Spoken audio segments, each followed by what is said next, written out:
Home the gold. He could be too far. No, he's streaking. Oh, what a catch! And puts a spicy forehand out in front of Naomi Morsilla. Move for the win. Team Canada. Darren Wu! Santos with the layout grab. Oh, that fantastic grab. The claws of Chaffer. Canada just became the world champions. Yo, Canada and the rest of the world. You're listening to the Huckin podcast. I'm one of your hosts, Theo Wan from Toronto, Ontario. And I'm Danie Proby. I'm from Vancouver, BC. It is hot here again all of a sudden. I had like 2 days where I could be inside my apartment, and now it's back to boiling again. How's it over where you're from? What have you been up to, Theo? Nice to see you again. It's been a while. It's been a while. Coast to Coast Guy, Canadian Ultimate. We're excited for the podcast, Danie. Lots going on for me and lots to talk about today. But for me, I went to a Jays game last week. First Jays game in, I would say probably I think 2 years actually. But it was good just to be back. I was in a section where it was quite distant. People were no one was really close to me. Being able to see Vladdy in person, and I don't know if any of these players ring a bell for you here, Danie, but George Springer, Vladimir Guerrero Jr., Bo Bichette, just seeing them in person was really great. And we got the W, so we love that. And Jays are making a playoff push, so I'm very tuned into the baseball standings right now. As the time of this recording, I think 50-ish, 60 games left, so lots to be had in baseball. But we're here to talk Ultimate. But before we do that, I'm going to ask how you're doing. Can you imagine if an Ultimate season was like a baseball season? 162 games? Yeah, it would be a little crazy. What the heck? You'd have to have a massive roster. Anyways, I'm doing just fine. My puppy is cute. She's kind of at that age now where she can start to hold her bladder, she has the capacity to. So that's fun and nice for everybody. But before, we would just take her out every hour, hour and a half as a preventative measure, and she would only even at night? Throughout the night, we'd wake up twice to take her out. Wow. She's sleeping. It extends her bladder life expectancy. But now, she's pretty good. But every once in a while, she's so tired that she falls asleep and she just pees herself while she's on the ground. It's so sad. And so that happened today. It's been a while since she had an accident, but today she just gently peed herself on our floor. So that's my puppy update. No carpets though, right? Well, no, she's. It's too hot for her to sleep on carpets, so she finds hardwood. She was actually on the deck today when she gently peed herself. You got to feel for her, right? It's a little. She must be embarrassed, I would be, I think so. I would be too. I would be too, for sure. So that's pretty much my entire life is just her and Ari, I guess, and Frisbee. So. I don't want to bore anybody. We have an action-packed news section, so I think we should just head to the news right now. We now have breaking news. Welcome to the news. We actually have some juniors updates from Ottawa. So Mike Belanger sent in some information about what's been going on there. And their Ottawa program brought all 5 of their teams. So they have 3 in the boys division, 2 in the girls division, to Montreal at the end of July to play some games against the Quebec teams. And it was, from his words, amazing to actually play against other teams. It hasn't happened for a lot of those players since Nats in 2019, or even before that, if they weren't necessarily on a team that went to Nats. So on the girls' side, Origin and Titan came out to play against Wicked West and Wicked East. And then on the boys' side, Quebec had 4 teams, Origin, Titan, and a combo of other players from some other cities. So it's pretty cool. The Ottawa boys are the Blaze, Scorch, and Ignite. So they actually have enough juniors players there to have 3 club teams in Ottawa, which is pretty incredible. So happy to hear that they're playing Ultimate. I know that juniors are playing Ultimate in BC a little bit. I feel like they need it. I feel like I need it, and it's good for my mental health. But I think for those young juniors players to have something to train for, something to look forward to when their worlds have just been upended is so important. So I'm hoping to see more juniors teams being able to scrimmage against other local teams, because it just brings a lot of joy, I think, to these kids' lives when they need it most. So looking into the future, Ottawa is going to be sending Ignite to play Toro in Belleville as well, which is really exciting. And they're going to be sending 5 teams to Quebec Provincials in August. So it seems kind of weird that an Ottawa team is able to play in Quebec Provincials. I know that they're just like a hop, skip, and a jump away, according to my knowledge of y'all's According to your geography. Google Map knowledge there, yeah. Yeah, so it's great for them to be able to participate over there and get some games in. We'd love to see it. Yeah, Danny, my first thought is wondering about other junior programs, and I know Toronto's been affected. This is just through word of mouth knowledge there, and I'm sure other programs have been affected as well in terms of participation. So kind of putting your coach's eye, junior coach's eye in, and maybe some crystal ball aspects, like what do you think this last 2 years is really going to do for juniors participation in not just major communities, but even small ones, right? Like your Newfoundlands and your Saskatchewan juniors community. Like what's the impact going to be, you think? Yeah, it depends region by region. You'll see across the world, realistically, the places that were able to still gather even distanced. And there's some volunteers, some coaches, some leaders out there that have been really pushing throughout this whole pandemic to still get out and throw and still get out and teach and work in cohorts. And those types of programs are going to thrive. And the programs that had to completely shut down and people kind of lost their momentum, those ones are going to be the ones that suffer. And unfortunately, I think in a lot of places it was like snowing for a lot of the year, and then being inside was not really an option. So speaking from the Vancouver experience, a lot of our kids were playing a lot during the pandemic, whether they're just doing more throwing and drills versus scrimmaging. So it will really depend case by case what region you're in and what types of people are dedicating themselves to the junior scene there. But we're likely going to be missing like a whole chunk of kids that just found other things to do. So yeah, we'll see. We'll see at the U20 prospect camps. I'll get a better pulse about what the whole nation looks like across the way. Send us your updates though for juniors, right? Mike Belanger, big shout out. We appreciate it. And he reached out to us via email, hucking@ultiworld.com. So be sure to send us updates of anything and we'll try to put it on the air. Yeah. And now we're going to move on to some AUDL. Big news out in that front. I had the pleasure of commentating one of those games and just seeing some cool things happening there. So Montreal going 2-0 on the weekend, dispatching Toronto in a very interesting game because Toronto's missing a couple key players, Thompson McKnight, Jeff Bomber Powell, who was on our podcast earlier this year. And they went down to Montreal and lost. It was rain came down hard, Denny.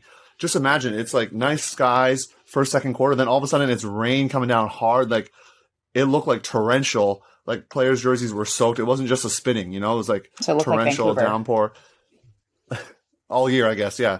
So that's what happened in terms of Toronto's game. So Montreal took that, and then they went and played less than 24 hours later in Ottawa, came to Ottawa's house and took them out as well. So congrats to the Montreal Royale. They're now 2-1. Same thing with Ottawa. They played a great game offensively. Ottawa struggled on offense. A lot of turnovers, popped up throws, a little windy, and Ottawa wasn't able to put some of their offensive efficiency that they had in their first matchup with Montreal. So Montreal 2-1, Ottawa 2-1, and don't look now, Danny, but because we had talked bets earlier with AUDL on that episode, but Toronto 0-2. No one, and I mean no one, expected that. Maybe a couple Ottawa fans, parents out there, or Montreal fans and parents, but a lot of people outside of that maybe didn't expect Toronto to be 0-2. So big weekend coming up this weekend. I know we're talking Nationals later in our main event, but doubleheader weekend for the Rush. They're playing obviously Montreal and Ottawa, and so they really, in my opinion, need to go 2-0 to kind of get their record back on track. So that's something to think about there. So that's our AUDL update. But Danny, I know, speaking of Toronto, I guess we'll kind of throw it into Toronto a little bit again, but we'll talk about some tryouts concluding. So Union put their roster out. Sixers has concluded their tryouts. No roster to be had at this moment in time, at least at the time of this recording. So you'll just have to wait and see for that. But Union's roster, I'm not sure if you saw it, Danny, but there's a particular player that is of interest. One of their male identifying players that normally plays for a certain open team has now been rostered on Union. So Andrew Carroll, who many of you will know in the audience, he's actually rostered on Union. So I think that just automatically boosts up Union's credibility and abilities in the mixed division. And it'll be interesting to see how they duel with some of the top mixed teams, Red Flag being one of them there. Yeah, it's really exciting to see the mixed division specifically. There's so many teams that are popping up, and that's going to be a really exciting one to watch at UCI. I'm going to have my popcorn ready to see, and I'm excited for us to do our predictions once we actually see the brackets come out. And are we going, is UCI is the acronym, right? Yeah. I know a lot of people in group chats I've been in, they're like CUC, and I'm like, no, it's not CUC. You can't call it that. It's the UCI, you know? CUC has a party. CUC has some other je ne sais quoi about it. This is UCI. Yeah. It's all business. It's you get in, you play your games, you get out. No frills. It's UCI, folks. Get it together. And I know we'll be talking about UCI really quick here, but before we even do that, I want to talk about the World Games applicant pool. So they've made their decisions. They've sent out the emails, and now we're just waiting to see the whole athlete pool because we're waiting for those athletes to accept. So by the time this comes out, you hear us say this a lot. That list will probably already be out, but I'm hearing rumblings. Hopefully. But this might be one of the reasons why the Sixers roster is also not out, because Carla and Maddie B, Carla DiFilippo, had so many references to check, so many things to go through to make not only this applicant pool for World Games, but also the Sixers roster. So exciting to see both of those come out when they come out. Yeah, I mean, you can peek a little bit at rosters through Ultimate Canada's registration. So, I mean, they start to you kind of see those things. But if you want to know rookies, captains, practice squad, and things like that, you're going to have to wait for teams to actually officially release the roster. So now, if we're going to dive into UCI for a while now, and from our group chats, Lit is not going to be going to UCI, and neither is Bunny Thugs. And I know we had Bunny Thugs on the podcast, and they did tell us that they didn't think that they're going to be able to go, and then that was confirmed today. So all the rosters and the registrations need to be in by midnight, I believe, tonight. So teams are scrambling. I know I'm coaching the second women's team out of Vancouver, and I was scrambling. I didn't even post that they were supposed to roster until 11 p.m. last night, and I need to get 14 people registered. So we have 12 people rostered, so I got 2 more to sneak in before the deadline. Otherwise, Batch is going to come at me. So if you're listening to this, it's too late. It actually is true. It would be too late, and you've missed the deadline. So there you go. Yeah, no, and lots to say about UCI, as I said, but another thing that is of interest before we even fully immerse ourselves in that world is kind of what's going on in the American scene. So Traffic is no longer going to be going to Colorado Cup or a select invite. I think that's what it's called. Pro Championships. Pro Champs. That's all. It's just Colorado Cup is so much easier to remember. And it's also a cool name. The Co Cup. I agree. Co Cup. Let's go. We love it. And so we're no longer going. We did a team vote. Traffic sent a big list of all of the things that we would have had to have done in order to make it over the border, in order to be able to fly. It would be so expensive to get all the testing, where we'd have to get the testing. We had some inside information from Morgan Hibbert because he was actually in the U.S. for American or USA Masters Nationals. So he actually did the whole experience. Champion too. He's a champion as per usual. And so let's go. We got a full rundown of all the things we need to do. And when we looked at our schedule, we looked at our season with the announcement of UCI existing, we decided to focus on UCI and then move into sectionals and regionals. So I can go into a little bit of the details about the steps you need to do in order to compete in the States right now with the borders a little later. So, but for now, Theo, can you please tell me and the rest of our awesome audience what teams have registered for the Open and Open Masters divisions? Okay, we'll start with Open Masters. And just a word of caution here. These are teams that have registered at the time of this recording. Ultimately, we, as the podcast, do not have the final say on what teams are going. I mean, we should. Some wish we did have that power and authority, but we don't.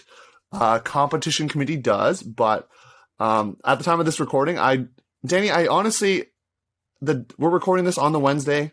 You're probably hearing this on the Thursday or beyond. We're recording this around 5 p.m. I don't think we're going to see a team pop up registration-wise in the next 7 hours, but maybe they do. So this could become a muted point. But one thing to note that Danny pointed out to me was no BC teams out there in the Open Masters. So we're seeing a lot of teams in Ontario. We got Still out of Ottawa, who won in 2019. We have Tombstone, which is actually a Grand Masters team. And they got a lot of ex-goats that you might know of. John Hassel being one of them, Kirk Nyland, Sean Chua. So that is a team to watch out for sure. Hugh Brewster as well. Viper out of Kitchener-Waterloo. And we have the Washington Nationals, which we talked about previously, out of Ottawa. And then we got Ensom out of Montreal, Quebec. A team called TBD. So I guess their name is to be determined in Halifax. And then Quack out of Quebec. And then Carbon in Edmonton. So that's your Open Masters. Any thoughts there to start, Danny, of what you think about Open Masters? They got 8 teams, so if it stays like that, they kind of have, I mean, like I said, competition committee got the final say, but 8 seems like the best number you could come up with if you're trying to, 8 or 16, right? So yeah, I mean, it's exciting that that's going to run. All the teams look like they have a healthy amount of players on their rosters. Sad to not see a BC team there, especially when there's Club Worlds on the line. And those are my thoughts. Take them or leave them. Yeah, I'm interested to see if there is no Grandmasters division, as you can tell. And so just seeing that this is mainly a Grandmasters team, what it will be like, because they have a lot of experience. These players have played in many CUC finals and world championships. So that'll be interesting. And Danny, I'm jumping into the Open division. Is that correct? Yeah. And then mixed. Then, I'm jumping into all those things. Let's get it. So Open division, a registration that happened recently that if you're listening, you're probably checking the website quite often, but maybe you haven't. So Furious George, your 2019 CUC champions. Danny, they're registered. So that's interesting, right? Because they're defending champs. They already have a bid to Worlds. So right now they're registered along with Blackfish out of Vancouver. And then moving further east, you got my favorite team name. I say it every time. Alberta Flatball Club, shout out. As well as Winnipeg's General Strike. So General Strike and AFC, they were both in the semifinals of 2019, and they're both back for this championship. So that's really exciting. And then you kind of get into the glut of what we call the Ontario team. So my alma mater Mavericks out there, Kitchener-Waterloo, Hound, GT, Goat has signed up, Boat has signed up, Phoenix has signed up. So lots of Ontario teams going. And then you have your teams in Quebec as well. Sherbrooke Gentlemen's Club, always a fun game to play. Out a team I've never heard of until this year. So they're from Gatineau, Quebec, which, do you know where that is, Danny? Because I certainly don't. It's a thing I've heard of, yeah, but I don't know where it is now. Yeah, so they have a team, and then Montreal sending a couple teams as well. So Mephisto, their main team, composed of mostly Royale players, and then Manic and Magma. We gave a big some praise to the Manic jerseys that they had, the Manic Darks. So that's pretty exciting stuff. And I missed a team out of Alberta, Whiskey Jacks. Can't forget about them. So those are your main teams, along with the East Coasters, Red Circus, and Regiment. So I think I covered all the teams. Shrike as well. Oh, missing some more. I'm looking through the list here. Shrike out of Ottawa, Ontario, Phoenix's B team, and then Too Bad, the pickup team of Mystery. So wow. 20 teams, Danny. So will it stay 20? Will it narrow down to 16? I think they have the space at that complex to host 20. 20 is a great number. Just depends on whether those teams are actually all planning on going or whether they're just wanting to keep their options open. Ooh, spicy. Can we talk about that on the pod here or what? I think we can talk about that. So okay, why don't you talk about it? We have this American series with the borders the way they are. For Vancouver, for example, for us to go to sectionals, which is in Burlington, for those of you that don't know our geography, it's a 1-hour drive basically from the border. It is so convenient. It's so wonderful. But as it stands, we would have to fly and do all of the quarantining, testing, and all of the hoopla that comes with flying into the States. And so it's a really big hassle. We put in a request for USA Ultimate for traffic and for Furious specifically to see if we can bypass sectionals and go right to regionals. And that's often something that you're able to do if you attend USA Nationals or you. Yeah, the previous year. Like, I feel like you don't have to do sectionals. I know GOAT has skipped upstate New York sectionals a few times. Yeah, and so that would buy these teams a bit more time. And if they are able to bypass that, I think that's when you'd see more of these teams that maybe don't need to go to UCI. Maybe they'd be going to UCI to get some games in. So we might not actually see this many teams commit to it, but they needed to get their roster in just in case. I don't want to call anyone out, but that is a prediction of mine with some good information behind it. The sweet info on the podcast, we like that. And I'm going to keep going here. Mixed Masters, 11 teams. So I could push to say send another team in, but it'll probably be too late by the time you hear this. So BOD out of Montreal, Quebec, Epoch Mai, one of my favorites, is looking at their roster, look very strong out of Quebec City, as well as a new team sprung out of Toronto, Reunion. So Warren Tang and among others, the roster isn't updated right now. So I know they put in a team in 2019 as well. Danny, do you remember playing them at all in the Mixed Masters there, Reunion? No. Okay. I don't think they were there okay. in my year. Okay, well, I know they played in 2019, but yeah. Reunion, Vax Power, otherwise known as Max Power, pushing Daisies out of Ottawa, Ontario, Magmarock out of Toronto, with a lot of players I don't recognize, so that would be an interesting roster. I don't know everything, Danny, so maybe they're, it's an all-star team and I just don't know who they are. One of my favorite team names, Notorious KWG out of the KW area. They're ready to go. And then some BC teams. Hey, let's get some Masters teams out from BC. Danny, can you speak to these two teams, Forever Young and Happy Campers? I know we've talked about Happy Campers before, but who's Forever Young? Forever Young is like a really wonderful blend of like Fable, TT, Mastodon type players. Their squad looks really fun. They asked me to actually play for them before. The tournament season would have been too tight for me to be able to make it to it's a lot. Masters, Nationals, as well as we can't say it regular. We call it senior, right? Nationals? Is that we got got corrected. So senior, got to say senior here on the podcast. Senior Nat. See, that just sounds older to me. Yeah, it sounds like they're like 60. And then also Firefly. Have you heard of them out of Winnipeg, Manitoba?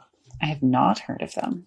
Okay, so there you go. Your 11 teams in the Mixed Masters. Oh, forgot one team. Come on, Theo.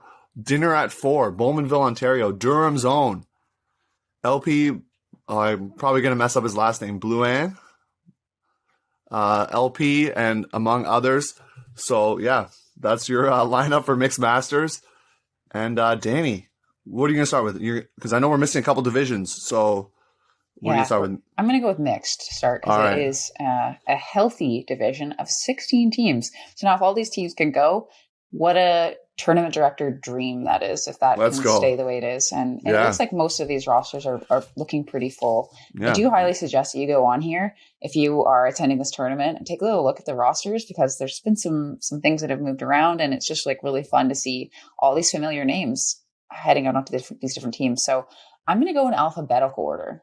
So that I don't miss that makes it way easier. I did not do that. That was a bad idea. As I was saying it. Regionally. Smart. Yeah, I realized that was a bad idea. All right. Well, we're starting in Quebec. We got Battleship signed up. We got Crank from Ottawa. We got Crash from Kitchener, Ontario. Crux from Hamilton, Ontario. You'll see a theme. Lots of Ontario teams. We got Fable from Vancouver, BC. Force from Barrie, Ontario. We have Gaspacho from Toronto, Ontario. Some sick names. Yeah, I know. And quick highlight for Gaspacho, Victoria McCann, Team Canada traffic player for a long time, is actually on that roster as of right now. And so is Lana Ramick. So both some top Team Canada players on that mixed team, which can be fun. Local 613 from Kingston, Ontario. PBHG from Winnipeg. We've talked about them before. And we have Quest from Quebec, Red Flag from Vancouver, Red Fox from Sherbrooke, Quebec. I have to go to another page. This is how many mixed teams. We have Spawn from New Brunswick, TT from Vancouver, Union, we know Union from Toronto, and we have also Zen from Toronto. So tons and tons of players. it's so exciting to see all these names. I'm excited for us to actually have to go through and pick what teams we think are going to win. Because I think the mixed division, from what I'm seeing right now, looks like the most I'd have questions about. Like, there's so much top talent that has decided to play mixed this year. It's going to be fun. Yeah, Danie, I'm scrolling through and I'm scrolling through and I'm looking at Gaspacho like that. I actually messaged Josh Marin, Josh Dolphin, as he's known to some people, and trying to get a gauge on his roster. So there's a couple people not added, so I don't want to say those names out publicly just yet. But basically, it's a very Soup-esque team, and if you know Soup, well, they made it to silver, so no Lab this year. So that's kind of one of the teams I would say to highlight. Force is looking very strong as well, with Thomas Black being back there for them. And Jesse Robertson, who's played GOAT for a very long time, as well as Kalen Lusty. So I'm liking Force. Crash won all the way back in 2014. That was a long time ago. But so not a lot of players from that era on this team, but they've kind of revitalized that team name. They were Chaos existed last year, but now they're back to Crash. So potentially a team to watch out for as well. And obviously Vancouver Red Flag Union, we expect them to be in the mix. So lots to talk about there and kind of think about. And I love that Spawn is out there, like getting some of that East Coast representation. So Spawn, thanks for registering. We do appreciate it. We haven't talked much about New Brunswick Ultimate, so we're hoping to do that at some point. Yeah, no, if we flip over to the women's division, right now it looks like there's 10 teams registered, but we've been kind of getting some intel that Wild from Calgary might not actually be able to swing it this year. So right now it's 10. It might drop to 9. If you are an organizer for this tournament and you're like, ugh, 9, I don't want to do it, just do it. Put my team in. We're so close. I want them to be able to go. So I'm going to make them buy their flights so that you'll feel so guilty that you have to make a tournament bracket with 9 teams in it. So we're going to start in alphabetical order, starting with a number, Sixers. So their roster is not quite defined. As Theo mentioned, they kind of have like a lot of their vets registered so that they have like their minimum up on here because they don't have their roster fully done. So we'll keep an eye out. Or at least released. It's probably done, but it's just not released. Sure. So and then we have Fusion out of Winnipeg. Their roster's looking a lot of familiar players. You got the Hatches, you got Krista Aiken, lots of very talented players. So Megan we have Gillis. Yeah, Megan Gillis, a lot of Team Canada players. And then we have Iris from Quebec. Now, we had a couple exciting additions. Theo, do you want to talk about those 2 additions? Well, I'm sure there's more, but there's 2 specifically where they were playing for other teams, and now they're playing for Iris this year, and it's looking scary. Yeah, one's not on the roster as of yet, like on the Ultimate Canada, but is listed on their actual roster. That's Anushka Beaudry, who, if you follow Canadian Ultimate, you probably know. And if you follow Canadian Ultimate, you would know this name as well. Jessie Grignon Tomas played Brute Squad in 2019. And she's ready to tear it up back with her home squad. Iris is looking good. I know. Traffic. Are you scared? I hate to say it, but Traffic, are you scared? Because they're coming. Hey, we're going to get to Traffic. Don't even worry about it. Okay. First, before that, we're going to go to a team called Koish, which is the stand-in name, but I think the name actually might stick because it is kind of a blend of Koi and Shippos. So it's Koish, and the shush is the shush of Shippos. It's very clever, right, Theo? Say yes. Very, very. Yes. Thank you. So lots of fun, exciting players on there. They will have had probably 4 practices by the time we get to this UCI tournament. So it should be a good time for them. And then we have PPF out of Waterloo. They've been around for a long time. Their roster is looking full, which is exciting. And we have Cube out of Quebec. Again, another team from Quebec. It's very Legacy. Exciting to see. Yeah. And then we have Salty from Halifax. So exciting to see a team from the Maritimes making it out. We always love that. And then we have Stella from Ottawa. Lots of good young players coming out of juniors straight onto this roster. So I'm excited to see some of these folks that I was supposed to coach on U20 are now playing adult club. It's amazing to see that they stuck with it even when they had so many disappointing things happening to them. And we also have Traffic. They have a new player on their roster, this Jocelyn Danie Proby person. Look out for her. She's Wait, your first name's Jocelyn? Yeah. What? Yo, this is breaking news on the podcast. I did not know that was your name. Oh man, that's like a whole new world right here. It's my alter ego. She's a lot nicer, sweeter, more focused. That's Jocelyn. Yeah, so Traffic's roster obviously looking super fire. One thing to note is that we have Maria Boschman. So she's normally playing for Iris, and she was a captain for the women's national team the last round. And she's actually in Quebec right now doing some spying for us. So no worries. Oh, we got spy. it. Uh-oh, spy. We got it. So, and again, we're unsure about Wild. Hopefully they can make it happen. And if not, there actually might be a roster spot on my team. So I'll probably be reaching out to see if there's a couple of them that want to be joining the Koish team. Ooh. So There you go. yeah. Do you have any thoughts about those teams? Like if you were to predict a top 4 at this exact moment, I know this is a bit of a preview. When we do a deeper dive, when we actually see full rosters, we'll do more of a better prediction. But at this exact moment, what would you say? Yeah, before I even say that, Danny, we're going to give a preview of the subscriber only, which is where we predict the actual final 2 teams. Is that right? Yeah, I think we should do it. So we'll do the final 2 teams for that. So you'll get a little bit of preview now. So top 4. Well, obviously I'm going to go with Iris, as I already said. So I'm going to say Iris, Sixers. Maybe these aren't really hot takes. I'm going to go Iris, Sixers, Traffic, and Fusion. So I don't know if those are hot takes. Stella could be in there as well, depending on maybe if they're a younger team this year. I know PPF has added some players that are normally kind of in the Toronto area this year. I was talking to them today. So they've added some players from Toronto that are normally living there. So Toxics is not a team this year. So normally some of those players would be playing for them. We had talked to Carla Rawson before about a team that was going to start up in the York region in Uptown Ultimate. That's not happening. So you're kind of seeing that play out into PPF's roster. But my top 4, Fusion, Sixers, Iris, and Traffic. I think it's a little bit easier when there's only, 9 teams. I think it'd be harder right now if we were to do that for the 20-team open division. But you can hear those predictions in the subscriber only. And Danny, should I get you to say it, or is that kind of like conflict of interest, or I don't know? Like, what do you think? I think Traffic's going to take 1st, 2nd, 3rd, and 4th. So there you go.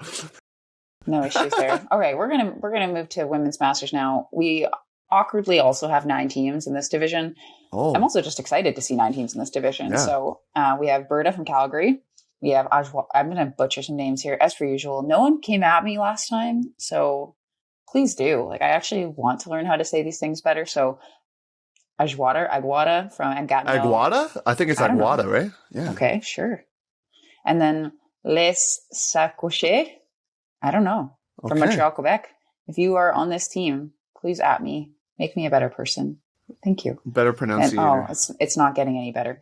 Macrame from Montreal, Quebec as well. This is tough. Nebula from Ottawa. Queen's P from Cambridge, Ontario. Ooh, I like that name. And then we have Solstice from Ottawa, Ontario. Lots of Ottawa women's master teams. This is amazing. And then we have Stello, which is like Stella Old, they called them, from Ottawa. So most notable, we have Melissa Dunbar on this team. That's pretty exciting. Samantha Green's obviously a really great player as well. Christy Ellis. So exciting to see what this team can do. And we have Vintage. Yes, sorry. They have one more big addition that they announced in the group chat, right? Because she goes by a different last name right now, but the Anne Mercier, I believe, is back playing some Ultimate. Right, as Anne Boulanger. That's true. So if you don't know who Anne Mercier is, I mean, you can go watch some highlights because Danie, she's amazing on the field. Yes, it's truly a gift to be able to watch her play. She's a legend. And then we also have Vintage from Montreal, Quebec as well, rounding out the Women's Masters division. So, Theo, when they announced this tournament, did you think that there were going to be this many teams applying? I'm going to be honest. I expected it in more like some of the open divisions just because we've seen, and I will only say this because of the trend we've seen in the United States. So with multiple tournaments happening where there's no mixed division. So US Open had no mixed division. Pro Elite didn't have a mixed women's division, sorry. US Open didn't have a women's division either. So I expected maybe a similar trend, but we're seeing at least, they said minimum 4 teams, and we're seeing double that in every single division, with Open obviously leading with 20. But I think that's usually par for the course anyways, to be honest, Open and mixed. And women's, there's usually a couple teams less. So the fact we're seeing like 9 women's masters teams, especially 3 from the city of Ottawa, is that right? 3 from the capital city of Ontario? Wow, that's pretty cool. Ottawa. They're doing something right over there. Yeah, sending the juniors teams and now the masters teams. They got all the ages. Like, they got the senior teams, the masters teams, the junior teams. Come on. It's amazing. And Elevate's there. It's so great. So, yeah, I can't believe every division's running. It's going to be so fun. I'm so excited to see Frisbee. Fingers crossed that everything goes super smoothly. And yeah, in terms of like logistics, we'll find out what teams officially got the nod to go or whatever. And I think that comes out on August 16th. Is that correct? That's according to Mr. Andrew Batchelor. So Batch, if you're listening, you can confirm or deconfirm what Danie just said, but I believe that is correct information that I received today from him. So sometime in the near, probably week or two, you'll know if your team got in. And I think we might think that all teams are going to get in, but maybe they don't want to go 20 in Open. I don't know. I don't want to speak for them. If I had my choice, everyone would be going. But we don't make the decisions over here. We just broadcast it to you. So Yeah. And then it's the competition committee that they'll make a decision based on tournament brackets and past performance and stuff like that. And so I am curious at how a team like Coish, for example, it's not Chippos, it's not Koi, it's both. Both teams go to CUCs every time, but it's technically like a new team. So I'm curious what kind of leeway they are going to get or not get, depending. So this is my plea. If you're listening, put them in the tournament. Bring them all in, It would be hard, Danie. I'll be honest. Like, if you're the one team that just doesn't get to go, and it's not like you lost in a tournament, it's like you just got outvoted in a secret voters meeting and didn't get to go. Like, that's heartbreaking right there. I feel like, because it's not like you had a chance on the field to prove it. You were just outvoted in a vote. Yeah. I don't know. That would be hard. That would be hard for me. I'm just saying that. I'm just putting that out there. Yeah, I think that. I'm not envious of that job. Yeah, we're not. Sure. We appreciate everything they're doing, and absolutely just even having the tournament. And I didn't put this in the news, Danie, but this just came into my mind. University events were announced, and I know that's potentially a big deal because there is a date conflict for those that have been following. I know a lot of these teams are going to have university age players. It seems like Ultimate's getting younger, and at least for myself, Danie, I'm getting older, so that's what I'm learning about. But universities were announced. I'm just pulling it up right now. And their Eastern tournament that usually happens, that is one where you give out bids to Division I Nationals, which has 8 teams in both divisions, Open and Women's. And this year, it actually falls on, guess what date? The same date as the UCI. Little bit of spiciness there, Danie. What do you think about that? I saw your face there. But the same date. So basically, a university team is going to qualify for the Division I tournament with players that are not most likely playing UCI. And if you're a strong enough player, what are you probably going to choose? You're probably going to choose to play UCI, if I'm not mistaken. I think that's a choice. So, because it's the national tournament. So, what do you think about that? Just the initial thoughts there. Yeah, I mean, after not having so much Ultimate, it's tough to kind of stack it all in the same time. You want everybody to have the chance to be able to play. So it's definitely unfortunate, but players are going to make the choice that's best for them and best for their teams. So we'll see what happens. We're making up for lost time. It sounds like really it's like what's happening, piling on all these tournaments. So yeah, speaking of tournaments here, we're going to talk nationals after the break. You're going to hear a word from our sponsor. They're giving us these sweet Sun hoodies. Let's go. And we're stoked about that. And we'll catch you on the break. We're going to talk nationals. Danie, she's going to learn a lot more about some Ontario teams. Let's get it. Very excited. This episode is sponsored by VC Ultimate. Now, if you know me, or you've seen me on the fields, or you've seen me coaching, you know I'm repping VC Ultimate. VC is a company that proudly puts values and company before profit. VC is the world's best source for quality, design, and all of your ultimate needs. So check out VC to get your gear now. Hey, this is Gavin Gray of Halifax Anchor and Brunch Money, and you're listening to the Huckin podcast, your coast-to-coast guide for all things Canadian Ultimate. Welcome to our main event where we're going to be talking about nationals, not nationals, a tournament I don't really know that much about. So, Theo, tell me what this tournament is. Tell everyone what this tournament is. Go through the teams. Tell us. So, first off, it's run by the Ultimate Experience, and it's actually a tournament that's been run before, mostly in the mixed. So when teams haven't made mixed nationals, they've played in this tournament, differing locations, but they'll play in a nationals tournament. So I know a team like Zen has been there before. And some teams just like crop up for this tournament. It's kind of a fun, like kind of end of season tournament for mixed teams that didn't make nationals that year. So this year, I think they were hoping for all three divisions to happen. Unfortunately, this year it's only going to be, or at least the way it's scheduled now, it's going to be only open and mixed. So I'll go through the teams, talk a little bit about it, talk about some key games to watch in Sked. I'll do a prediction, and I'm willing to get called out by some team if I predict it wrong and they beat, hey, at us and say, Theo, you were wrong. So we're willing to take the heat there. But we'll start off in mixed. So mixed is actually going to run a double round robin. So I don't know if you've ever done that, Danny. That's an interesting way to run a tournament. But hey, gets lots of games in. You just play. There's 5 teams, so you play this 4 games, and you just play 4 games both days. So we'll start off with that. I like that format. Yeah, go ahead. I like that format. And what I'm noticing about it is that the games are also quite short. So they're maybe taking into consideration people's bodies after so much time off, or the fact that they're trying to cram in 8 games for each team and 5 time slots. But yeah, it's so sick to see this. Yeah, so teams that you would recognize from our UCI preview would be Crank out of Ottawa, Ontario. So traveling from the capital city to play, that's awesome.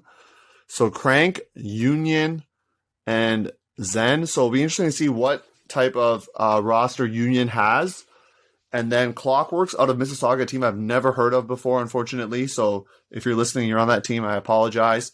And Celine's Beauty Bar, which I believe is just a pickup team, if I'm not mistaken. I could also be corrected, but they have some pretty big U20 names that you've heard of, Danny, that you maybe were supposed to coach, right? Like, you've looked at the roster, I gave it to you, and it sounds like you know some of these players. Yeah, Risa, Rachel, it's going to be fun. I personally didn't ever get to actually work with them, so I'm excited to see them play in adult club. Yeah, one Jordan Ing Chen, who some might know, who's used to play GT. I think he played TC at one point in U24 level. Lucy Chow has played TC as well. I think she won a gold medal in 2016 with the U20 team. Raymond Howe was supposed to be on the U20 Open team. So they have a lot of players in that sort of like Toro pipeline. So they're one to watch out for. So I would say the games to watch for in that schedule would be when Celine's Beauty Bar plays Union, because there is no final. So I can't say tune into the finals. It's going to be so good because there is no finals. It's just whoever has the best record. So if you have a good record, we'll watch out for you, right? So, yeah, I would say those 2 games are, or that game is the one to watch out for. Did you want? Yeah, they play them twice. Yeah, that is correct. I think they just did, hey, we're just doing the same schedule twice. So I think that works out for them, right? Yeah, I think maybe they did that on purpose to make sure that they got that kind of tighter game twice, as opposed to maybe some blowouts. I don't want to put that out there to the universe, but both really strong rosters. Maybe they requested that schedule. Who knows? Yeah, the game that I'm really interested in is Union versus Crank on both days, because Crank is a team that has played nationals before, if I'm not mistaken, and they're kind of in the kind of middle to lower tier of the mixed teams that have played at nationals before. So they're kind of test themselves against a top team like Union. And for Union, this is a chance to get some reps in. with your new team. There's a lot of new players, new faces. Naomi Redmond, who has played for Sixers, May Nguyen's on this team, Emma Thorpe, who've played for the team PPF. And then, of course, they're adding Andrew Carroll. But they're also adding someone that helped captain Grand Trunk's victory in 2016, David Murray. So I'm really excited to see him play because I know he hasn't played in a few years, and he's a defensive wizard. So him joining this Union squad is just going to help them be a lot better. So the mixed, maybe it's going to go chalk, and you're going to see Union and Celine's Beauty Bar in the final, but maybe cranking or top two, but maybe cranking it in there. And Zen and Clockwork, I think, will be rounding out the bottom, unfortunately, but because someone has to. So, Like, what do you feel about this structure? I personally don't like round robin structures just because I like the fact that you're playing for a placing. But I know some teams really like the structure of round robin because it just becomes team A, team B, team C. Like, there's no, we have to like worry about this game more because it's pre-quarters and blah, blah, blah. Like, it's just play your best and have the best record. I don't know. Like, what do you, like, I know you said something earlier, but it's like, for me, it's good in some ways where you just put your head down and play. Yeah, I guess the confusing part for me is that it's the same. It's not like there's enough teams where they're playing completely different teams on the second day. It's so they could bracket it out so the games are potentially more meaningful on day two. So it is also early season. It's kind of just like a get out and get like the dust off. And so they just kind of went with an easier format where everybody gets to play everybody a couple times. But I personally I like the dig deep aspect of having potentially your closest game being your last game. Like, I think that's always a really fun way to end a tournament. It's like, what if you're playing your last game of the day on Sunday and it's a blowout? Versus in a normal tournament structure, you'd be playing a team that is theoretically closest to you, or close to you at least in the rankings. So, I mean, I'm sure it's going to be great, and Frisbee is Frisbee, but that's my initial thoughts. What's interesting too here is looking at their schedule. Like, it's a long day, 9 o'clock to 4:15 on both days. So normally, as you know, on Sundays, a lot of teams, you know, if this is related to the bracket play, right? If you're playing for like 11th or even 5th, sometimes people just don't want to play it because they're like, hey, we're in Boston right now. I want to drive home. Or like, you know, you're in like California, like I need to fly home to BC, so I don't want to play it.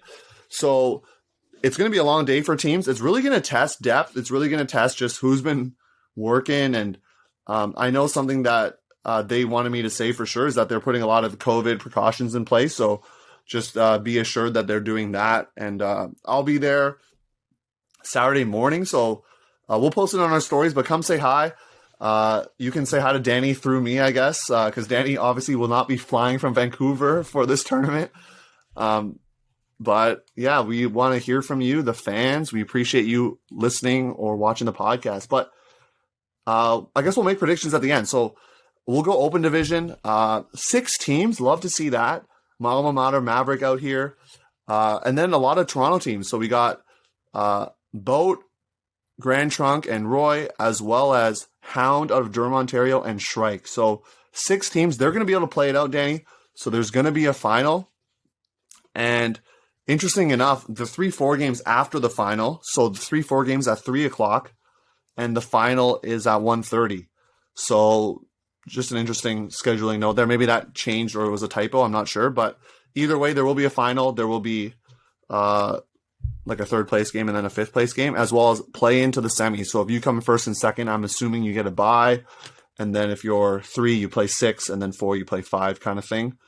So just a preview of the teams. GT adding a lot of young rookies this year.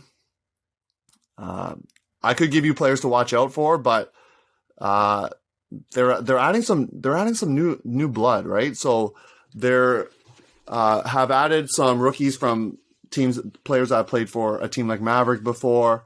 They're adding someone who played for Hound recently, Nathan. I always get his name wrong. Nathan Shea. And so they're have a couple new captains in there as well, John Huang and Adam Turcott, who played for the team before. So they're going to know the system, but they're injecting some new talent in there as well. And then on the flip side, Hound is also adding a lot of young talent from Toro. I know Arthur Chow being a player that they've added along with David Pastanis, who is a fan of the podcast. So David, if you're listening, you get your Huckin A shout out there.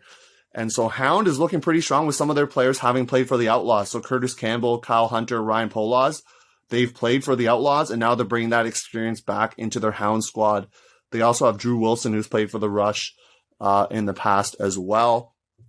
And then Shrike is kind of this unknown team from Ottawa, I should say, that is their Phoenix's B team. But maybe they'll have some Phoenix players picking up, I should say, because Ottawa is playing on Sunday against the Rush. So we'll see what Shrike looks like. And Boat, Maverick, Roy, they're going to kind of be fighting for that third placing along with Shrike, I believe. So that's kind of my prediction right there. Game to watch will be the game that I will try to live stream with as much data as I can here, Danny, on our Instagram account. Grand Trunk vs. Hound, 10:30 a.m. Field B, that is a game to watch. That is my predicted final. The two strongest teams in this tournament, and they're going to meet in pool play. We'll see if they throw out, all the darts on the wall, as they say, or throw all their pieces out there, all their set plays. They might kind of play it, hide the cards, right? What's the strategy with that? That's a good question to ask you. Like, when you're playing a team and you maybe expect them to see them again in the final potentially, and the pool play, like everyone kind of makes the bracket or whatever, or you're going to make the bracket, do you throw out all your cards in the first game, or you kind of hide some things?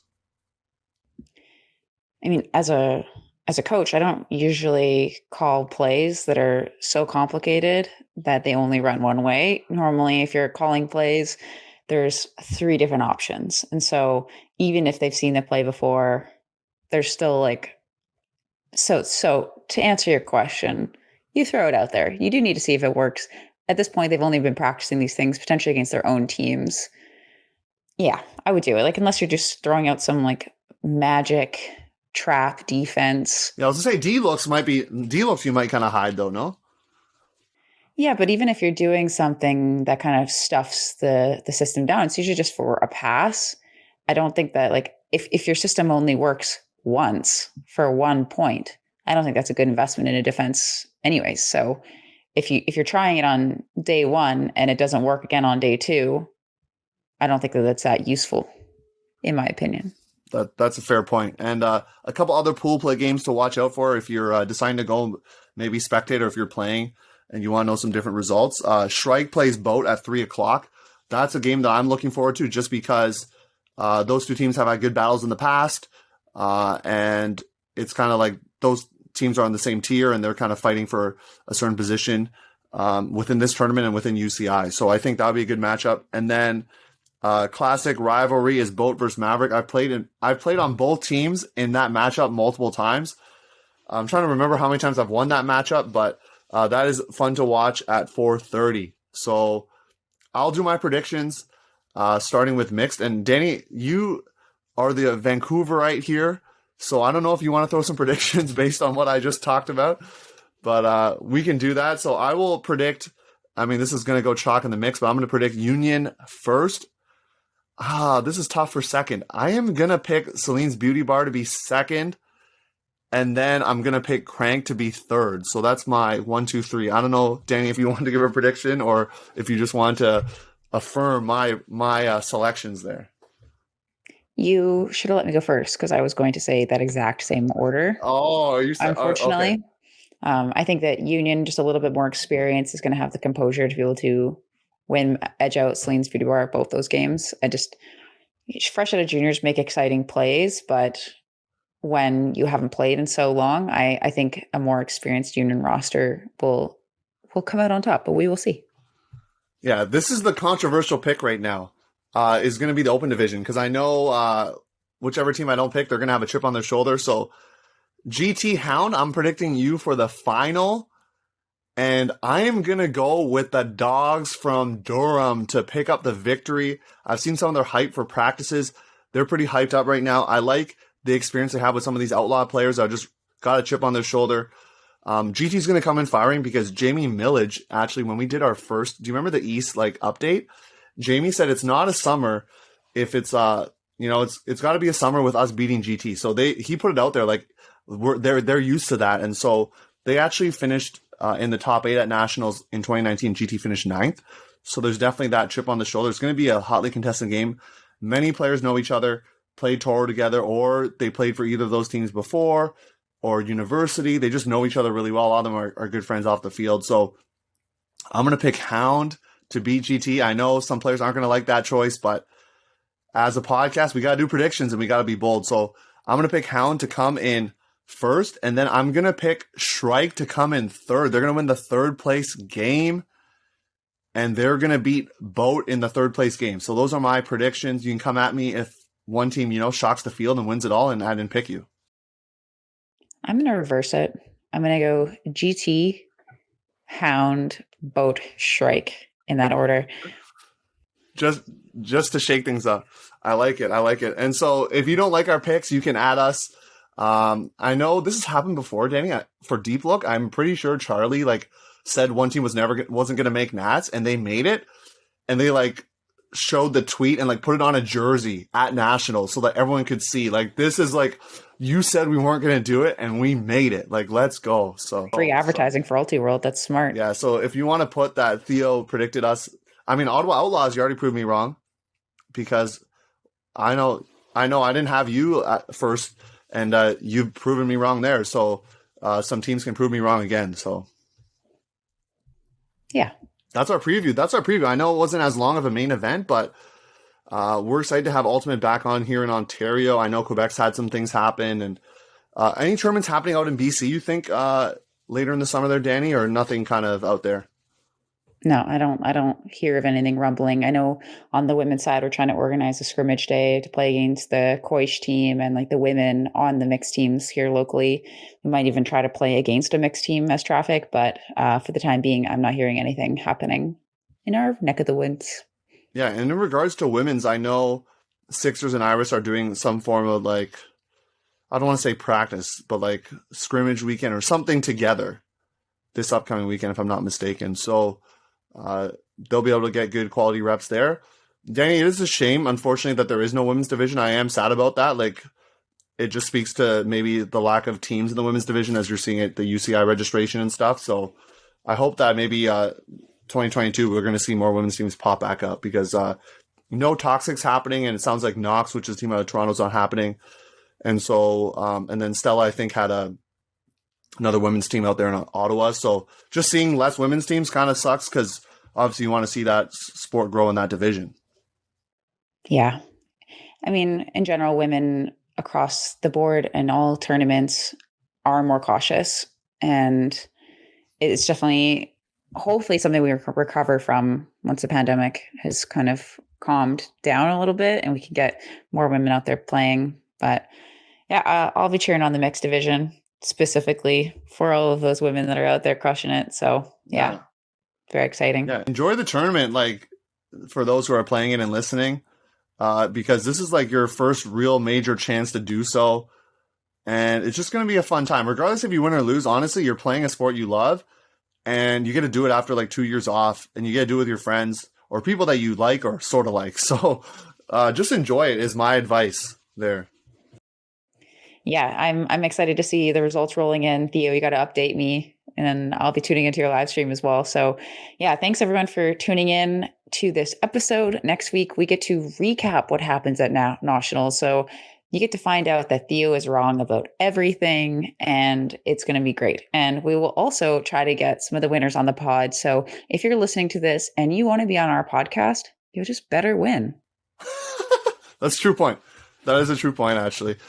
And when you win, we'll contact you via either email or the socials, and you can hit us up as well on our social accounts or email at hucking@ultiworld.com. But we got to plug quickly before we leave. Subscriber only. We're going to do that right now. Head in there, and we're going to talk about our predictions for every division in UCI. Early predictions, because we don't have all the rosters yet.